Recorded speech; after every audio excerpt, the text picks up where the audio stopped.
اب بڑھتے ہیں تشریح کی جانب۔ زیر تشریح شعر میں شاعر مولانا ظفر علی خان کہتے ہیں کہ مسلمانوں کی غیرت بیدار ہو جائے گی۔ در حقیقت غیرت انسان کا زیور ہے۔ جب کسی قوم کی غیرت ختم ہو جاتی ہے تو وہ نیست و نابود ہو جاتی ہے، اور جب غیرت جوش میں آئے تو درویش کو شاہی تاج پہناتی ہے۔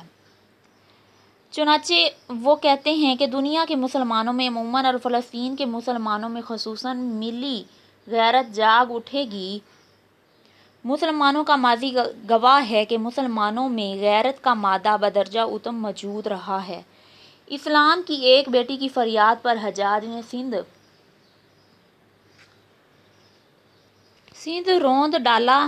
دشمن کی بیٹی کی آبرو ریزی کو برداشت نہ کرتے ہوئے موسیٰ نے اسپین کو سخیر کیا تھا، لیکن آج یہ غیرت سو چکی ہے، لیکن جلد بیدار ہو جائے گی۔ ان کواکب کے عوض ہوں گے نئے انجم طلوع، ان دنوں رخشندہ تر یہ آسماں ہو جائے گا۔ کواکب کہتے ہیں ستارے، عوض بدلے میں انجم ستارے۔ کواکب کی جمع ہے ستارے، عوض بدلے میں انجم ستارے۔ رخشندہ تر، زیادہ روشن، طلوع ظاہر ہونا، دکھانا، پیدا ہونا۔ اب مفہوم کی جانب بڑھتے ہیں۔ آج کے ستاروں کی جگہ نئے ستارے لیں گے اور عالم اسلام مزید تابناک ہو جائے گا۔ زیر تشریح شعر میں شاعر کیا کہہ رہے ہیں؟ کواکب سے مراد ہے وہ شہداء جو آزادی و حریت کی پاسداری میں شہید ہو رہے ہیں۔ انجم سے مراد مجاہدین اسلام ہیں۔ آسمان سے مراد دنیائے اسلام ہے۔ مولانا ظفر علی خان کہتے ہیں کہ شہداء کا خون رائگاں نہیں جائے گا، بلکہ ان شہداء کے بدلے میں مزید عظیم لوگ جنم لیں گے جو عالم اسلام کو روشن تر بنانے کے لیے عصر حاضر کے شہداء سے بھی زیادہ قربانیاں دیں گے۔ مولانا ظفر علی خان کا لب و لہجہ رجائی ہے۔ وہ قوم کے مستقبل سے مانوس نہیں ہیں۔ بقول اقبال نہیں ہے نا امید اقبال اپنے کشت ویراں سے، ذرا نم ہو تو یہ مٹی بڑی زرخیز ہے ساقی۔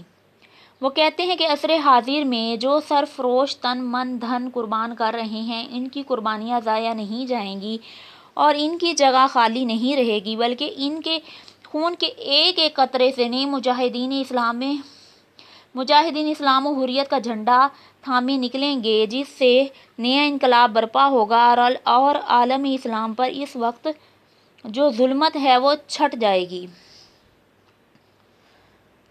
اب بڑھتے ہیں اگلے شعر کی جانب۔ پھر نئے محمود ہوں گے حامی دین متیں، بچہ بچہ غیرت الپ ارسلاں ہو جائے گا۔ دین متیں مضبوط دین، مراد دین اسلام۔ حامی کہتے ہیں مددگار، دوست کو۔ محمود سلطان محمود غزنوی الپ ارسلان مشہور سلجوقی بادشاہ، دین دار اور انصاف پسند حکمران جس نے رومی سلطنت کو شکست دے کر ایشیا سے نکال دیا تھا۔ اب بڑھتے ہیں مفہوم کی جانب۔ مفہوم کیا ہے؟ امت مسلمہ میں پھر محمود جیسے اسلام دوست حکمران پیدا ہوں گے اور قوم کا ایک ایک فرزند الپ ارسلان کے لیے باعث رشک ہوگا۔ زیر تشریح عبارت میں شاعر کیا کہتے ہیں؟ مستقبل کے متعلق ایک مرتبہ پھر پیش گوئی کرتے ہوئے نظر آتے ہیں اور اس کے لیے دو تلمیحات کا سہارا لیا ہے۔ شاعر کہتے ہیں کہ نئی نسل میں محمود غزنوی جیسے مجاہدین پیدا ہوں گے۔ محمود غزنوی نے ہندوستان پر 17 حملے کیے۔ ان کا دور حکومت 997 تا 1030 تک محیط ہے۔ ان 17 حملوں کے ذریعے اس نے ہندوستان میں ہندو طاقت کو پاش کر دی۔ ہندو طاقت کو کیا کیا؟ پاش کر دی اور آئندہ دور میں مسلم حکومت وغیرہ کے لیے بنیادیں استوار کی تھیں۔ ظفر علی خان کہتے ہیں کہ محمود غزنوی جیسے غازی اسلام اور پاکستان کا قیام ممکن بنائیں گے۔ جس طرح محمود غزنوی نے برصغیر میں اسلامی حکومت کے لیے بنیادیں فراہم کی، اسی طرح یہ مجاہدین بھی برصغیر میں آزاد مسلم ملک کے لیے بنیادیں استوار کریں گے۔ دوسری تلمیح میں شاعر نے ترکستان کے دوسرے بیدار مغز شہنشاہ سلطان الپ ارسلان سلجوقی کی تلمیح استعمال کی ہے۔ دونوں تلمیحات شاعر نے حکومت سے معمور کی ہیں۔ الپ ارسلان کی تلمیح فرنگیوں کے توڑ کا اظہار ہے۔ شاعر کہتا ہے کہ جیسے الپ ارسلان نے عیسائیوں کو ایشیا کوچک سے نکال دیا تھا، اسی طرح نئی نسل میں ایسے نوجوان پیدا ہوں گے جو الپ ارسلان جیسی غیرت کے حامل ہوں گے اور فرنگیوں کو برصغیر اور ایشیا کوچک سے نکال دیں گے۔ میرے جیسے ہوں گے پیدا سینکڑوں اہل سخن، نکتہ نکتہ جن کا آزادی کی جاں ہو جائے گا۔ اہل سخن کہتے ہیں شاعر، دانشور، ادیب، نکتہ معنی خیز بات۔ اب بڑھتے ہیں مفہوم کی جانب۔ میرے جیسے سینکڑوں شعراء پیدا ہو جائیں گے جن کا ہر شعر آزادی کا جذبہ بیدار کرنے کے لیے صرف ہوگا۔ زیر تشریح عبارت میں شاعر کہتے ہیں آزادی پسند مولانا ظفر علی خان اعلیٰ پائے کے شاعر اور آزادی پسند رہنما تھے، لیکن حریت پسندی انگریزوں کو ایک آنکھ نہ بھاتی تھی۔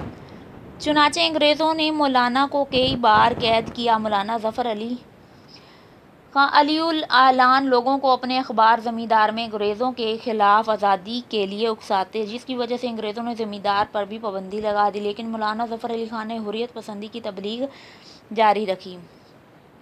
مولانا ظفر علی خان مزید کیا کہتے ہیں، میں غلاموں کو دیا کرتا ہوں درس حریت، میرا پیشہ ہے بغاوت، باغی کہلاتا ہوں میں۔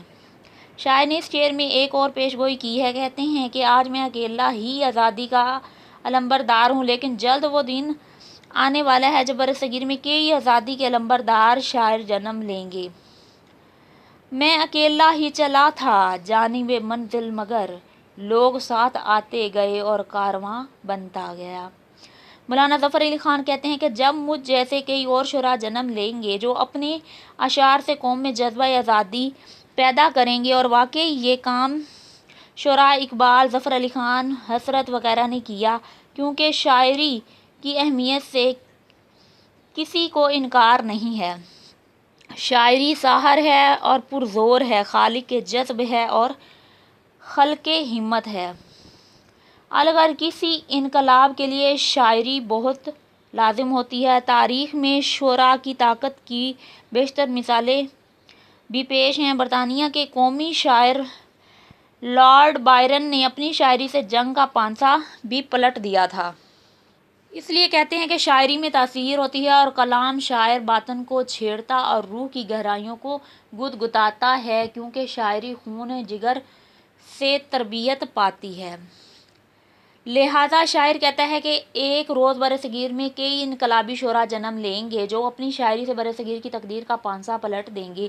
یہ لوگ برصغیر کے لوگوں کو آزادی پر اکسائیں گے، ان کے جوش و جذبے سے معمور تمام مسلمانوں میں جوش بھر دیں گے۔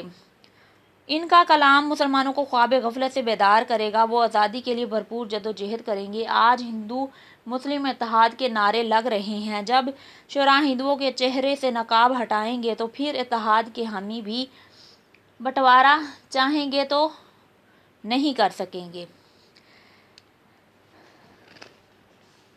یہیں پر ہمیں اجازت دیجیے، اب ملتے ہیں اپنے پارٹ نمبر مستقبل کی جھلک کے پارٹ نمبر 2 میں، جس میں ہم بقیہ اشعار کی تشریح اور مشق کریں گے۔ اسی کے ساتھ ہمیں اجازت دیجیے، اللہ حافظ۔